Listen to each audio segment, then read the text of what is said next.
Since 1962, my grandfather started it, and my father owned it, and at this time I currently own it myself, so quite some time. I've been cutting hair about 25 years.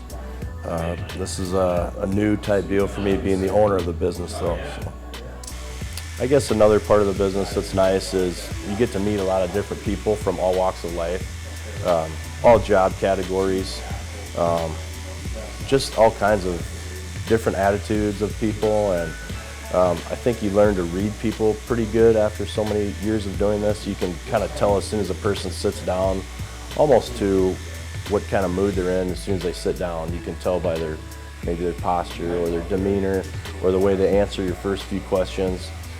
So I think being able to read people is a good part of the business, and but a lot of freedom. You're allowed a lot of freedom, and that's what always appealed to me.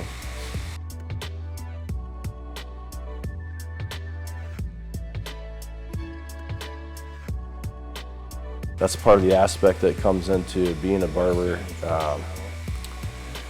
You're in front of the public all day, every day, and sometimes no matter what has happened at home, in your home life, whether it be your kids or your wife or your dog ran away or your car broke down, you still have to come in with a positive attitude. You should, but some days that is a little bit of a struggle, because as you're talking to people about their day, you might be reminded about something that happened in your day, or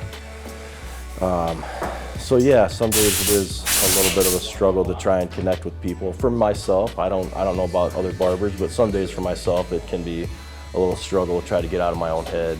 But for the most part, it's a good idea to come in with a positive attitude and be able to communicate with people, because I think sometimes you can give them a bad haircut, but if you have a good conversation where you connect, they might not be as worried about, you know.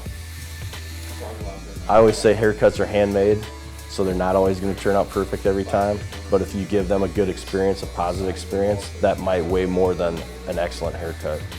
So we try to do our best every day, but you know, so you're always trying to give a good haircut, but a good conversation as well. So.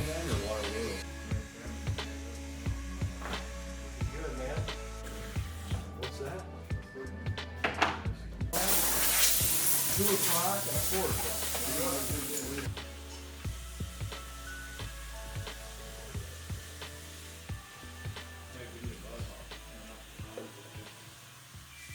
Even if you don't get anything.